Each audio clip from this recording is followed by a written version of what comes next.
Hallo und herzlich willkommen zum neuen Video. Wir schauen uns heute mal den Lithiummarkt an. Natürlich den Lithiumpreis, welche Aussichten es hier für die nächsten Jahre gibt und auch natürlich die Lithiumaktien, welche sind da gut gelaufen, welche sehen aktuell gut aus und welche vielleicht eventuell eher nicht so. All das in den nächsten Minuten.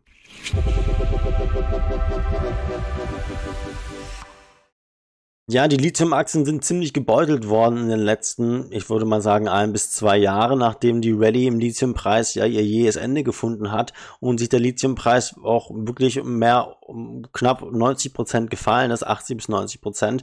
Aber es scheint so, dass der Lithiumpreis einen Boden gefunden haben könnte und wir werden uns das Ganze mal anschauen.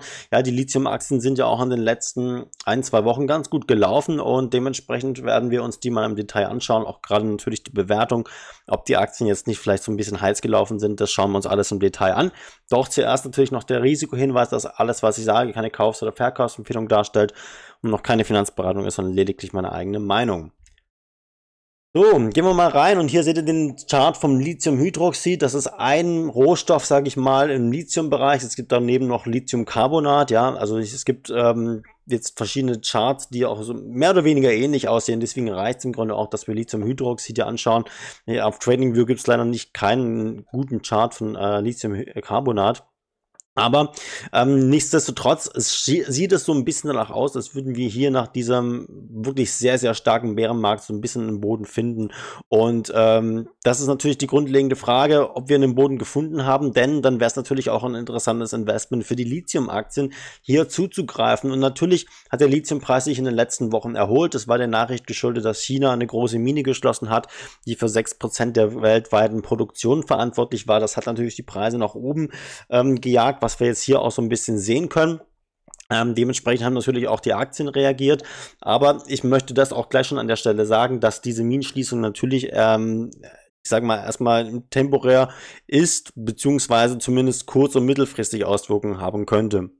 Langfristig ist es ein ganz anderes Thema und da stellen sich natürlich wieder die Frage oder viele die Frage, ob wir hier in diese Preisniveaus hineinkommen können und die möchte ich mit dem Ja, aber beantworten, denn natürlich könnten wir da wieder hinkommen, aber das bedarf natürlich, dass wir eine höhere Nachfrage haben als ein höheres Angebot, das aktuell produziert wird und die IEA hat da mal eine Studie veröffentlicht und hier hat sie mal so ein bisschen analysiert, in welchen Jahresabschnitten beziehungsweise in wie vielen Jahren wir hier ein Angebotsdefizit bekommen könnten, also ein Angebotsrisiko. Und das ist tatsächlich für Lithium ziemlich hoch. Auch die geopolitischen Risiken sind hier hoch. Das heißt, wenn es hier Streitigkeiten mit manchen Ländern gibt, gerade auch mit China zum Beispiel, weil China auch ein ziemlich großer Lithiumproduzent ist. Und ihr seht ja an der Minenschließung, welche Auswirkungen das hat.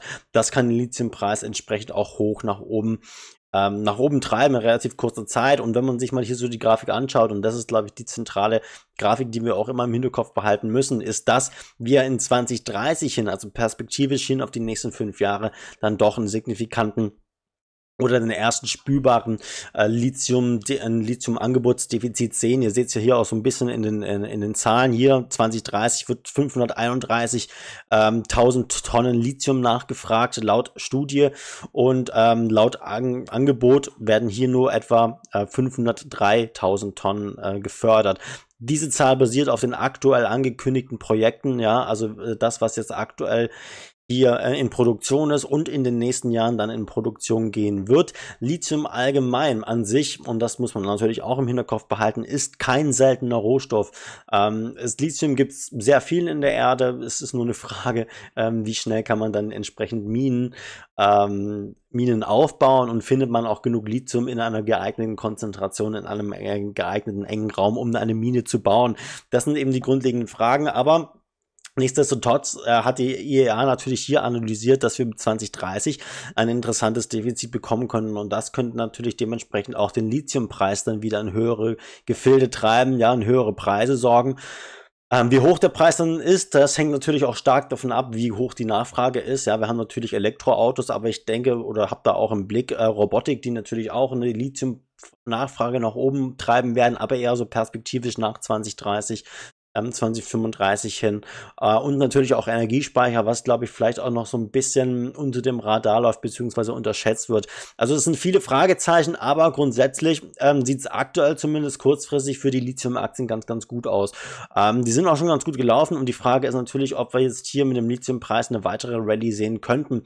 Das ist schwierig vorherzusagen, aber grundsätzlich haben wir so einen kleinen Kick-Off gemacht und rein charttechnisch sieht es danach aus, als könnten wir auch kurzfristig noch ein bisschen steigen. Ja, wir haben jetzt hier noch ein bisschen Luft an die kleinen Durchschnitte.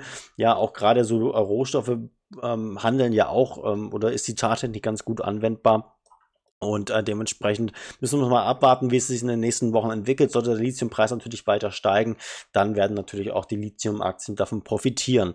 Die haben schon profitiert. Ihr seht schon, die Lithium-Aktien sind schon seit einigen Wochen gestiegen. Im Prinzip seit Ende Juni haben wir hier einen sehr, sehr guten Aufwärtstrend. Und hier ist mal der iShares Lithium Miners and Producers ETF. Ich glaube, den kann man in Deutschland leider nicht kaufen. Schreibt es gerne in die Kommentare, wenn ich mich irre. Aber der fasst eben diese ganzen Minenproduktionen zusammen. Es gibt viele andere ETFs, die auch Batterieproduzenten mit einbeziehen, aber hier haben wir wirklich ein Pure Play, was die Minen angeht. Und hier sehen wir eine ganz gute Rallye. Wir haben auch hier dann im Prinzip den Abwärtstrend gebrochen. Das sieht man daran, weil wir eben über dem 20-Wochen- und den 50-Wochen gleitenden Durchschnitt hier sind, also über der grünen und der orangenen Linie. Und ich bin mal gespannt, ob wir die Rallye in der nächsten Woche fortsetzen können. Wir gucken uns mal die einzelnen Aktien im Detail an. Von der Charttechnik oder von der charttechnischen Perspektive natürlich sehen wir bei Albemarle zunächst, dass wir hier, ja, ich sag mal, ein bisschen Schwierigkeiten haben, eben diesen positiven Aufwärtstrends auszubilden. Ihr seht hier, wir kämpfen gerade mit der 50-Wochen gleitenden Durchschnittslinie, haben so einen Zwischenhoch gesetzt bei so um die, ja, ich würde mal sagen, 87 US-Dollar. Da ist die Aktie aktuell gerade am Kämpfen, dass sie da drüber kommt, aber so eine kleine Zwischenerholung, ja, so eine kleine Seitwärtskonsolidierung ist ja auch nicht schlecht, nachdem der Aktie auch ja ziemlich gut gelaufen ist. Ja, auch Albemarle ist jetzt innerhalb von ein paar Wochen um 50, knapp, ja, gute 40% gestiegen. Das ist ziemlich viel, ja, durchaus realistisch für Minenaktien, ja, weil sie doch sehr, sehr sensitiv sind auf diese, auf die Rohstoffpreise und die können natürlich dementsprechend auch relativ schnell steigen, aber auch fallen, das möchte ich an der Stelle sagen. Es ist an dem Niveau, wenn man jetzt überlegt einzusteigen, nicht ganz so einfach, weil wir wissen nicht ganz genau, inwieweit der Lithiumpreis noch weiter steigt und ob die Aktien nicht entsprechend auch wieder fallen können. Und ich glaube, weil wir eben perspektivisch gesehen haben, dass dieses Lithium-Defizit noch einige Jahre braucht. Manche Analysten sagen, ja, wir sehen schon in 2027 erste Lücken, manche schon 26, manche aber auch erst später. Dementsprechend würde ich sagen, wenn wir hier dieses Defizit erst später sehen, dann glaube ich auch, dass wir hier zumindest bei den Lithium-Aktien, und da ist Albemarle ein ganz gutes Beispiel, um es einfach mal auch allgemein zu zeigen, dass wir hier unter sehr hoher Volatilität auch erstmal so eine Seitwärtsphase sehen sollten. Die Frage ist, ob wir vielleicht noch ein bisschen höher steigen können. Das müssen wir natürlich entsprechend beobachten. Ja, so einfach ist es leider. Aber grundsätzlich ist die Albemarle Aktie fundamental betrachtet eigentlich ein ziemlich guter Pick, weil man hat es in dieser Phase, wo die Lithiumpreise so gelitten haben, geschafft, dass man die Kosten gesenkt hat, deutlich effizienter geworden ist.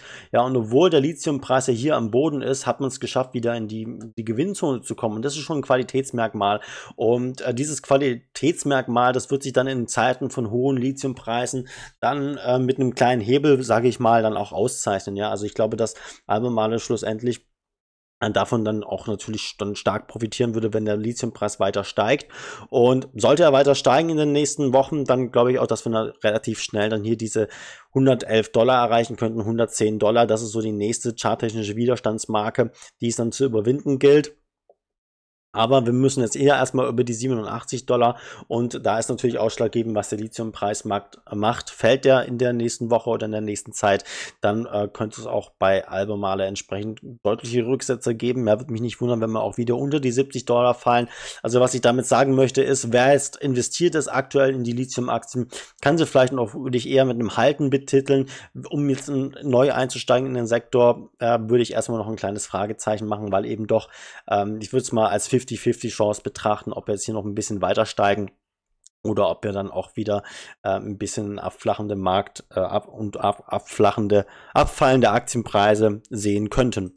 So, gucken wir uns mal die Bewertung an. Das ist ja das Ausschlaggebende eigentlich. Und natürlich in Zeiten von Umsatzrückgang durch niedrige Lithiumpreise werden entsprechend auch ja, niedrigere Bewertungen zugesprochen. Und das sehen wir natürlich auch hier. Die Albemarle-Aktie notiert aktuell bei einem KUV von knapp 2. Wir waren im Tief auch schon deutlich tiefer bei einem KUV von 1,3, 1,2. Also ihr seht, die Aktie ist schon ziemlich gut gelaufen und für die Phase von relativ niedrigen Lithiumpreisen ist sie, was die Bewertung angeht, schon am oberen Ende. Also deswegen wäre ich da auch ein bisschen vorsichtig, jetzt im aktuellen Niveau einzukaufen bzw. einzusteigen. Wie gesagt, das ist keine Anlageberatung, aber ich würde erstmal an der Seitenlinie warten und entsprechend schauen, wie sich der Markt allgemein, vor allem die Lithiumpreise dann bewegen. Ansonsten an sich ist Albemarle natürlich einer der größten Lithiumproduzenten und dementsprechend auch, glaube ich, ein Investment, das man auf jeden Fall, wenn man in den Bereich investieren möchte, auch streuen sollte.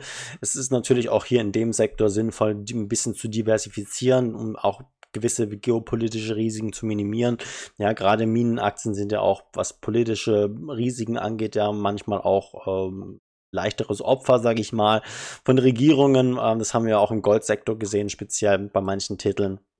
Und deswegen ist es da auch sinnvoll, entsprechend nicht nur in eine Aktie zu investieren. Aber Albemarle entsprechend natürlich hier jetzt auf dem aktuellen Niveau schon ziemlich gut gelaufen und deswegen sollte der Lithiumpreis nicht weiter steigen, dann würde ich auch eher sagen, dass wir hier so einen Zwischenhoch gesetzt haben und diese Bodenbildung dann weiter fortsetzen werden. Die Bodenbildung sieht nun mal erstmal so aus, als dass wir zumindest vielleicht so einen Doppelboden formen, also dass der Preis bei einer Bodenbildung kommt normalerweise auch immer ein zweites Mal zumindest in diesem Bereich annähernd zurück. Er muss nicht immer komplett die Tiefs testen, aber zumindest mal ein bisschen in den Bereich wieder zurückzukommen, ist normal, um dann von dort aus auch entsprechend einen neuen Aufwärtstrend zu etablieren. Gucken wir uns mal die nächste Aktie an, das ist SQM.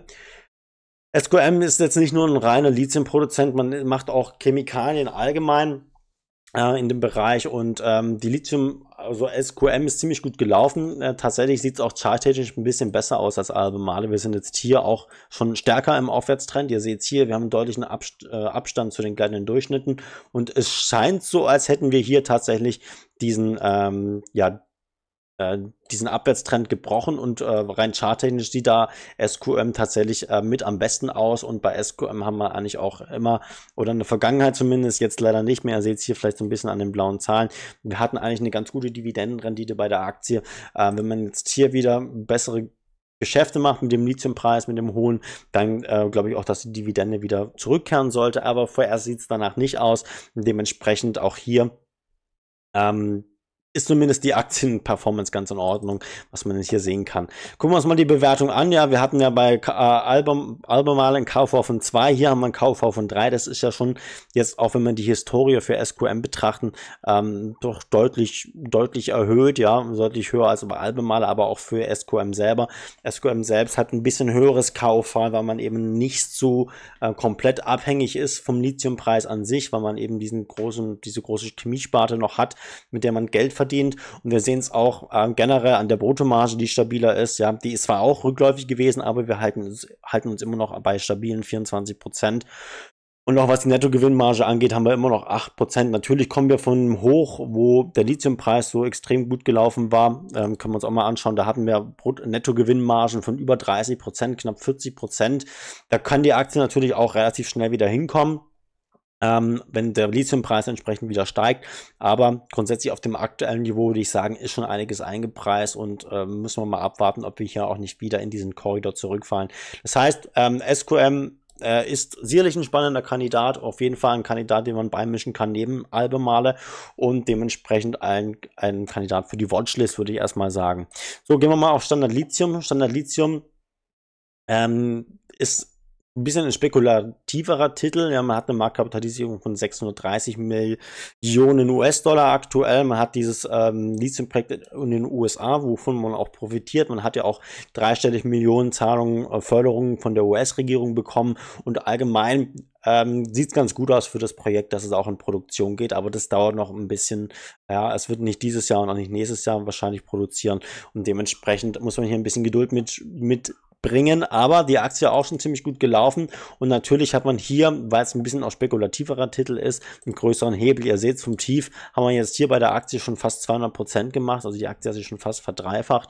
Das ist schon eine ordentliche Performance innerhalb von einer relativ kurzen Zeit und natürlich wenn es hier weitere positive Nachrichten von der Mine gibt, von der potenziellen, dann kann die Aktie auch durchaus weiter steigen. Aber auch hier gilt das gleiche Spiel. Wir sind jetzt natürlich im Zuge des gestiegenen Lithiumpreises auch hier angestiegen. Aber wir haben es hier so in diesem Bereich so um die 3 US-Dollar, um es mal grob zu fassen.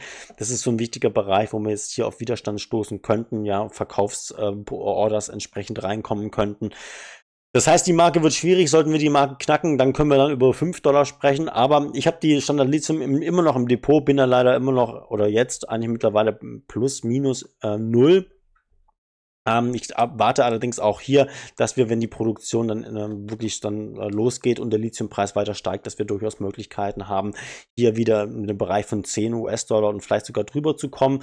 Deshalb die Standard Lithium-Aktie bringt natürlich Potenzial und Chancen mit sich, aber bei einem gleichwertig entsprechend hohen Risiko und entsprechend hoher Volatilität. Ja, das muss man natürlich beachten bei solchen Aktien. Und da es natürlich noch da die Aktie noch und das Unternehmen keine nennenswerte Umsätze macht, kann man auch hier die Aktie im Grunde schlecht bewerten. Rein charttechnisch sieht sie gut aus. Wie gesagt, wir haben jetzt hier die Widerstandszone vor uns. Das bedeutet, dass wir jetzt hier relativ wenig Potenzial haben und das Chance-Risiko-Verhältnis, was man immer betrachten muss. Ja, also was sind die Faktoren, die Preise für die Aktien noch weiter nach oben treiben können und was sind die Chancen, dass wir hier weiter nach unten fallen können und wie hoch ist das Risiko? Und da haben wir doch eher ein bisschen negatives Chance-Risiko-Verhältnis.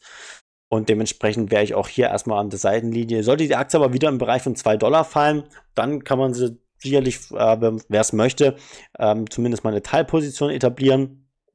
Gerade in solchen volatilen Märkten ist es ja immer ratsam, hier in Stückchen einzusteigen und scheibchenweise, sage ich mal, damit man einfach, ich sag mal, durch den Cost-Average-Effekt auch so ein bisschen ja, das Risiko minimiert.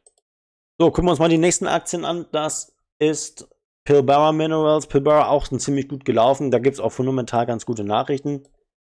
Auch hier läuft es eigentlich ziemlich gut, was das angeht. Und man sieht es hier auch entsprechend im Chart. Wir haben hier eigentlich im Grunde auch den Aufwärtstrend, also den Abwärtstrend gebrochen und den Aufwärtstrend etabliert. Und hier ist es natürlich das gleiche Spiel, je nachdem wie der Lithiumpreis sich verhält, auch geht es natürlich auch dann mit Pilbara weiter. Aber die Aktie auch hier, würde ich sagen, auch schon ziemlich gut gelaufen, 100%. Und die Aktie ist, glaube ich, auch ein Kandidat, der relativ volatil sein könnte oder werden dürfte. Vor allem, wenn der Lithiumpreis wieder fällt, dann wäre es auch gut möglich, dass wir deutlich wieder unter die 2 Dollar fallen könnten. Wir haben jetzt hier, was die Bewertung angeht, auch schon ein ziemlich hohes KUV. Ja, wir haben einen KUV von 9. Das ist schon ziemlich viel. Das sind auch ist schon einiges an den guten Nachrichten eingepreist, würde ich mal sagen. Wir kommen normalerweise von Bewertungsniveaus von KUV von 4. Das ist natürlich auch dessen geschuldet, weil man hier entsprechend Potenzial hat, natürlich in der Aktie von zukünftigen Projekten. Deswegen ist die Bewertung da ein bisschen hoch, aber auch hier in dem Verhältnis gesehen zu der Historie von der Aktie in den letzten Jahren, wo der Lithiumpreis so niedrig war, ist es, glaube ich, schon ein bisschen, ich will nicht sagen zu gut gelaufen, aber schon sehr, sehr gut gelaufen. Das heißt, auf dem aktuellen Niveau wäre ich da ein bisschen vorsichtig, wenn wir nicht gerade weiterhin stark steigende Preise beim Lithium sehen sollten. So. Mal Mineral Resources an, bevor wir dann auch mal kurz auf Rocktech Lithium schauen und Vulcan Energy. Das interessiert einige von euch vielleicht auch. Mineral Resources, ich mag eigentlich die Aktie ziemlich gerne, weil es auch ein australischer Player ist und ja, Australien ist natürlich ein sehr, sehr interessantes Rohstoffland insgesamt und man hat im Vergleich zu vielen anderen Ländern weniger politische Risiken etc. Deswegen mag ich es eigentlich ganz gerne, wenn ich solche Aktien habe in dem Bereich. Und auch hier sieht es eigentlich ziemlich gut aus. Ja, wir haben jetzt hier, wir konsolidieren auf relativ hohem Niveau in einer sehr, sehr engen Range. Das ist normalerweise ein positives Zeichen, beziehungsweise ein Zeichen von relative Stärke. Und natürlich auch hier diesen Abwärtstrend durchbrochen, Aufwärtstrend im Grunde etabliert. Und ich traue Mineral Resources zu, dass wir hier auch ein bisschen den Markt outperformen könnten, einfach weil die Aktie sich aktuell so ziemlich gut hält und einfach so ein bisschen relative Stärke zeigt und auch was die Bewertung angeht. Wenn ihr die Zahlen noch so ein bisschen im Hinterkopf habt, haben wir jetzt bei Mineral Resources ein KOV von 1,6. Das ist immer noch niedriger als zum Beispiel Albemarle und noch halb so teuer, sage ich mal, als SQM. Und wir sind jetzt hier, was die Historie angeht, ja, das ist ein bisschen volatiler. Das ist dann immer ein bisschen schwieriger zu bewerten, aber rein von der Zahl her finde ich die Bewertung von Mineral Resources auch gar nicht mal so hoch für das aktuelle Niveau. Und das ist wahrscheinlich auch ein Grund, warum die Aktie sich hier so eigentlich ganz gut hält in dieser engen Range und tatsächlich wenn der Lithiumpreis auch noch weiter leicht steigt, vielleicht, dann könnte die Aktie auch ganz gut noch einige Prozent machen. Rein charttechnisch ist natürlich die Marke von 30 australischen Dollar wichtig nach unten hin. Ja, sollten wir die brechen, dann bricht natürlich auch der Aufwärtstrend wieder. Das heißt, dann spielt diese Rolle von 20 diese Marke von 20 australischen Dollar eine wichtige Rolle und die wird dann interessant und dementsprechend ist das, was man so ein bisschen im Auge behalten muss. Aber von der Bewertung alleine finde ich so ganz gut. Natürlich auch hier allgemein gebeutelt, das sehen wir ja nicht nur im Aktienkurs, sondern auch von den Fundamentalkennzahlen. Umsatzrückgang auch jetzt nochmal deutlich stärker geworden. Ja, die Quartalszahlen waren tatsächlich auch gar nicht mal so gut, aber die Aktie hat doch von den Lithiumpreisen konnte sich da ganz gut oben halten, sage ich mal, und dementsprechend ein Kandidat definitiv zum Streuen und für die Watchlist, wer hier in den Bereich investieren möchte. So, gucken wir mal Rocktech Lithium an. Rocktech Lithium, man hat zwar die Förderung gekriegt, meines Erachtens, und jetzt ist natürlich, oder geht es darum, das Projekt schlussendlich in ins Laufen zu bringen und ich denke, es braucht noch einige Zeit, bis man hier wirklich nennenswerte Umsätze auch hat. Also hier ist es natürlich auch eher eine Aktie, wo ein hohes Risiko dabei ist, würde ich sagen, aber durchaus interessant, weil man natürlich jetzt hier auch gute Partnerschaften hat, gute strategische Partnerschaften, man produziert in Europa und ich glaube, perspektivisch betrachtet ist da Potenzial drin, aber man darf es nicht unterschätzen und hier auch entsprechend nur Geld investieren, was man auch bereit ist, dann auch eventuell zu verlieren, weil das Risiko besteht immer, dass solche Unternehmen auch insolvent gehen. Ja, das haben wir auch in der Vergangenheit des Öfteren gesehen bei verschiedenen Unternehmen, dass, obwohl es gut aussieht, über die Zeit hinweg, ja, irgendwann mal das Geld ausgeht, obwohl man jetzt die Finanzierung erstmal gesichert hat. So ein Projekt dauert über viele Jahre und es gibt viele Stolpersteine, Probleme, die entstehen können, die Geld kosten und dann kann es auch durchaus sein, dass man hier wieder in Schwierigkeiten gerät. Aber zumindest aktuell sind wir immer noch in einem Abwärtstrend tatsächlich und trotz gestiegenen Lithiumpreise hat die Aktie eigentlich kaum reagiert. Die Aktie reagiert halt überwiegend von den Projektnachrichten und von guten Neuigkeiten aus dem Bereich und ist weniger ein Exposure dafür für den Lithiumpreis. Das heißt, hier spekuliert man tatsächlich mehr auf das Projekt als auf den Lithiummarkt insgesamt und dementsprechend muss man das auch so ein bisschen gesondert betrachten und hier auch ich sag mal, das Projekt näher verfolgen, wenn man hier investiert sein möchte. So, gucken wir auf Vulcan Energy, die wollen ja auch Lithium produzieren in Deutschland. Das finde ich sehr, sehr interessant und wünsche viel Glück. Aber ja, die Aktie auch hier, wir sehen eigentlich keine nennenswerte Reaktion trotz der gestiegenen Lithiumpreise. Und auch hier würde ich auch eher sagen, dass wir hier natürlich eine Aktie haben, die und spekulativ ist, ja, wir haben schon 500 Millionen Marktkapitalisierung, wir haben entsprechend hohes KUV, aber das ist auch natürlich aus dem Grund geschuldet, weil man noch kaum Umsätze hat. Man hat das Umsätze 2024 von knapp 8 Millionen Euro gehabt. Ja, man hat aber nicht nur die Lithiumproduktion, sondern auch die Lithiumverarbeitung, die ist ja jetzt gestartet, meines Erachtens, und auch was Geothermie angeht, ist man hier mit dabei. Und Vulcan Energy ist dann so ein bisschen breiter aufgestellt, aber auch hier würde ich sagen, ist natürlich hohes Risiko.